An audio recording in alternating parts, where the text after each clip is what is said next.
some of my shows have been a little low energy, I feel like. That might be why. Say, get back to coffee, John. What are you doing? Okay, everything seems to be working. 5, 4, 3, 2, 1. I'm John Miglosh for the Wisconsin TMA and the International Society for Strategic Marketing. Some of my shows have been a little low energy. Oh, LinkedIn decides to turn on the sound. Okay, so we got some fun for you today.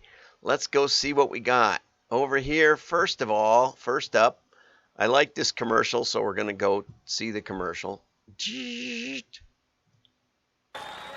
It's a drag race, for those of you not watching on video. There's a guy and a girl, and they're looking at each other, and the lights are going, and off they go. And the girl takes off at 1,000,000 miles an hour, and the guy's leisurely driving down the drag strip, and everybody wonders what's wrong with him. When you save money with Allstate, you feel like you're winning. Safe drivers save 40%. And then Allstate says, safe drivers win. And, I thought it was going to be, I was a little worried with the title, the drag race. Anyway, but it turned out to be just good fun, and I like it when you get a little humor in there. And, I think it's intriguing that they can put an accelerometer in your car and measure how hard you hit the gas and the brakes and whether you're stomping on stuff and going around corners too fast. On my motorcycle, I like doing it. I like the tippiness of it, but that's how they figure it out. So, how do you raise awareness? That was a good commercial. It was a lot of fun. So let's get to the serious stuff. I need to get images in the beginning of these shows. That's why I like to run commercials. That's part of why I like to run commercials anyway. Okay, now let's get over to the serious stuff. Okay, LinkedIn did a study, and they said in the pandemic, which cities are gaining the most residents? And by residents, they don't mean residents. They mean people on LinkedIn are who change their job and change their city it's self-reported. I try to send congratulatory notes when I see connections of mine changing jobs. You might have gotten one, I don't know. A lot of times it's not real on LinkedIn, and so I actually yesterday again helped somebody turn off the notification settings. It's inside of your job. You have to edit a job, and then it's down at the bottom. But anyway, you can turn those things off because half the time people just got a new business card, and because the notification is on, any change you make in your profile pretty much sends out these notices that we should send you congratulations. But anyway, so LinkedIn just compared what cities are going up in numbers and what cities aren't. Well, in this case, we're just looking at the ones that are going up. We're not looking at the down ones. And I liked it because it was a little odd. First of all, Jacksonville, which makes a lot of sense because I've been to Jacksonville and it's really a nice area. It's not quite as hot, but it's not really on the beach either. So, but you can live east of Jacksonville, and there's some nice areas.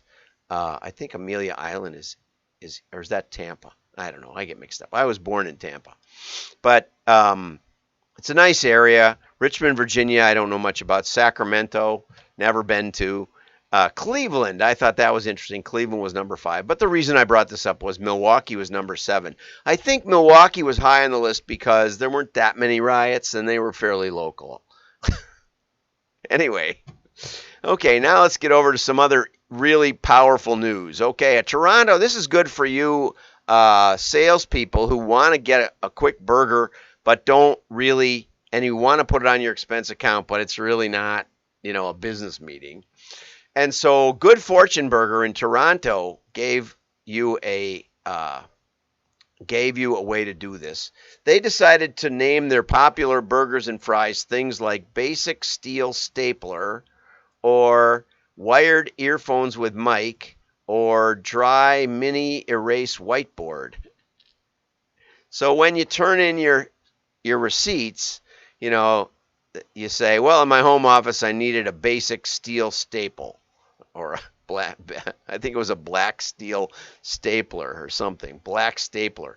There was a bunch of them. They have a whole menu of this stuff. So you can go out to eat And, they were just hanging around, and they said, imagine if you could expense office supplies that were actually burgers.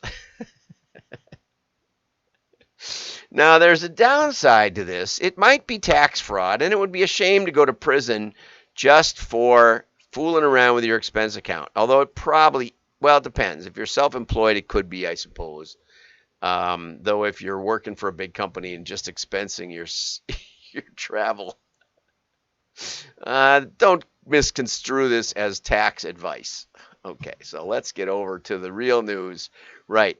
I wanted to take a little time on this one because this was an interesting and unaccredited article by no author that we can identify from the Irradius Group, whatever that is, .com. Irradius Group. If you know anybody there, send my greetings, but I don't. And I just bring it up because March 15th, just the other day, this was out there on the internet, and I am trying to bring awareness to the fact that people are publishing blog articles about mail. Okay, now a lot of them are printers and stuff, so they have a little vested interest. But whatever Irradius Group is, which, you'd think they would put it something somewhere. I don't even think it's down here. It's not even in the bottom or anywhere.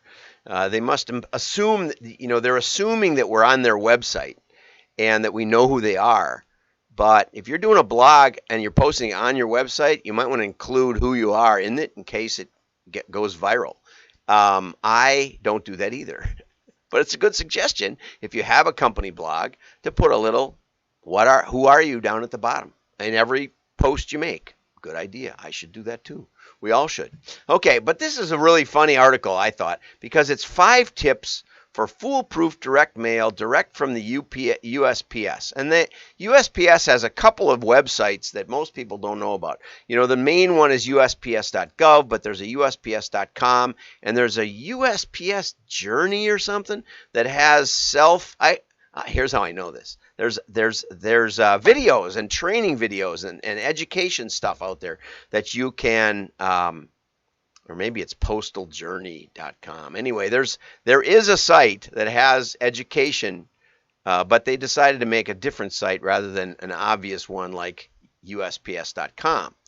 Anyway, and you can see that this article is written from the perspective of the Postal Service, okay? Because the first thing it says is choose your format first. Now, I'm involved with 2 projects right now.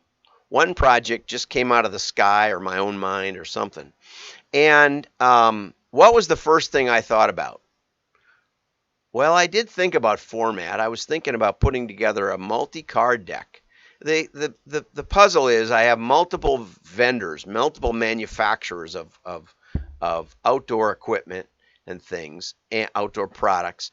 And I know that if you wanted to ask them to contribute and put together a book, I found out, we were talking about Uline, but Keith down in Phoenix told me, I don't see Keith on this morning. Well, I'm not sure. No, that was yesterday.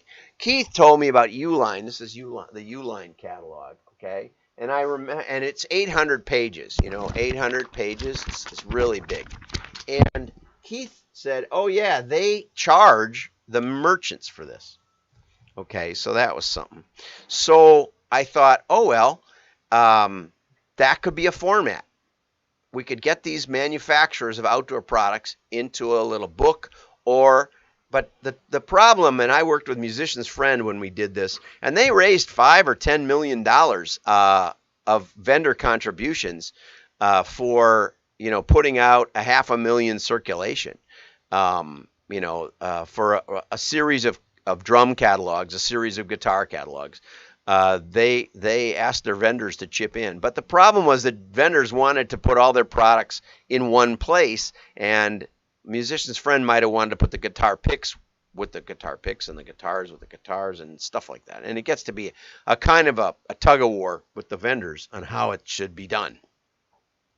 An alternative that I've done with another catalog that I ran was Norscott Group, which was where we in addition to putting them in the catalog, if they bought a little card, we would or we would charge them for the card and then put them in the catalog. And but we controlled the catalog, and then the card, was flexible. If they wanted more variety of products, they could buy more than one card, and it gave us a lot more ability to work with a number of different people calling their own shots.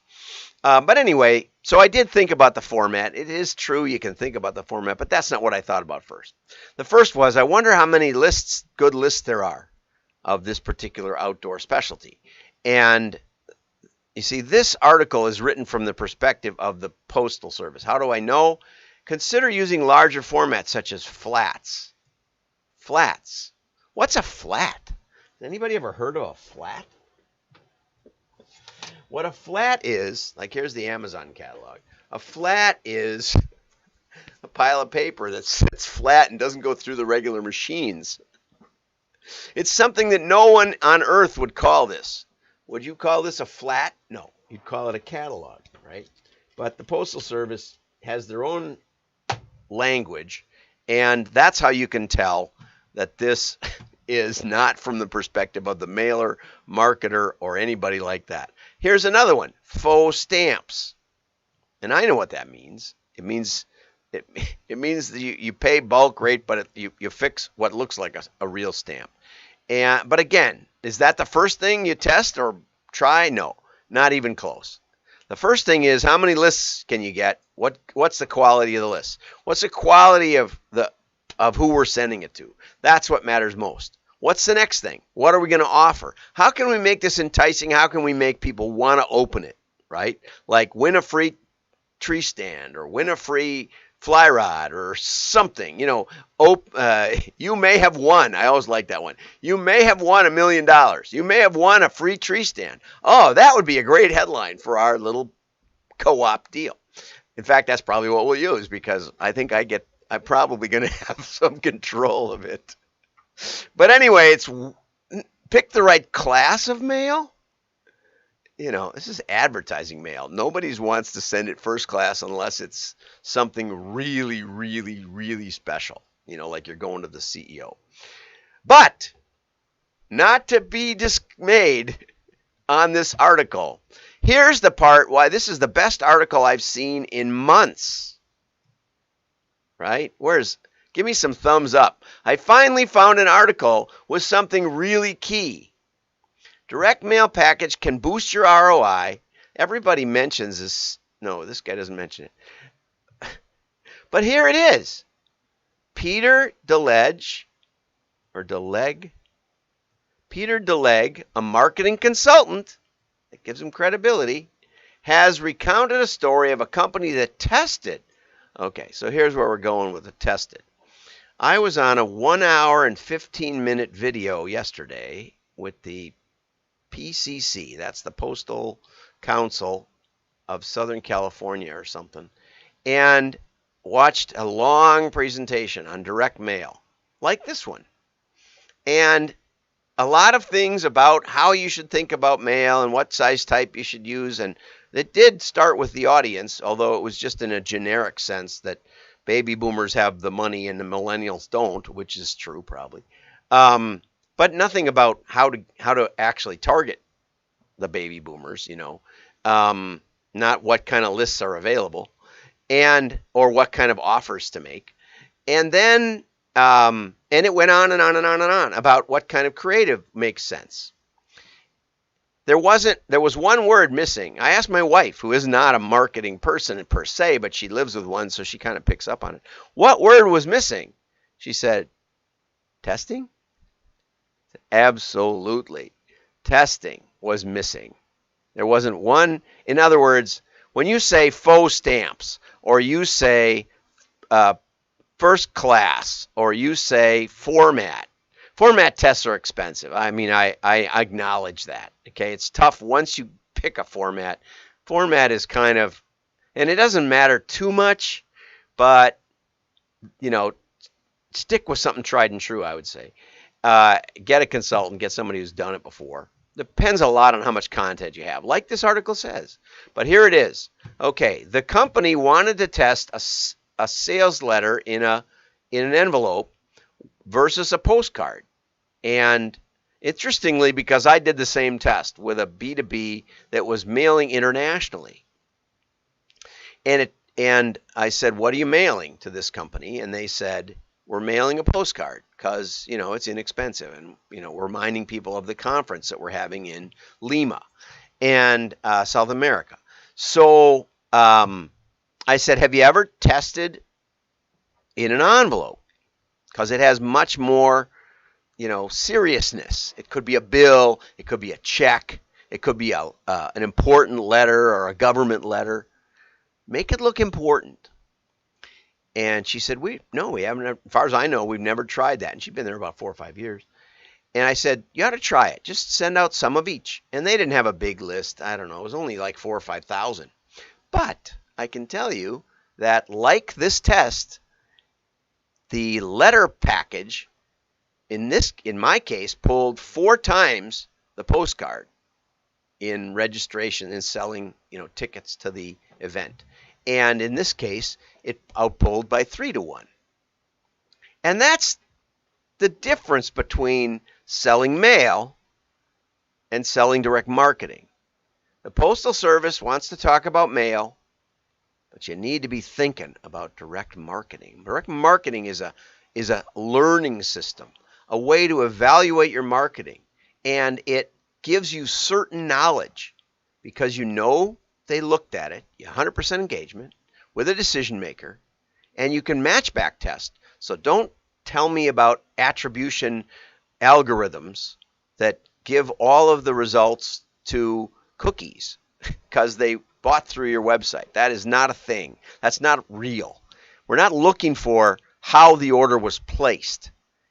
It's like in the old days when we started using 800 numbers, which were called WATS numbers, wide area telecommunications, WATS system. Yeah, you could test it for a while, put it on or not put it on, but put it on, especially in B2B. And although, like Quill Corporation for years didn't put it on, they made you pay the nickel to call it in. There are differences. You can test it a little bit, but that's not that's not the issue that you're worried about. How do we get them to place an order is the key issue, not how did they place the order. And so the attribution, the web-based software as a service, has a skew toward web because they're web companies. And so it will kill your marketing. Anyway, great article. One of the best articles I've found in a long time because they do point out, not with a lot of enthusiasm, but they do point out that testing is what matters. So well done, Aradius Group. Thumbs up. Have a great day. Like and share. Your friends will know you're smart.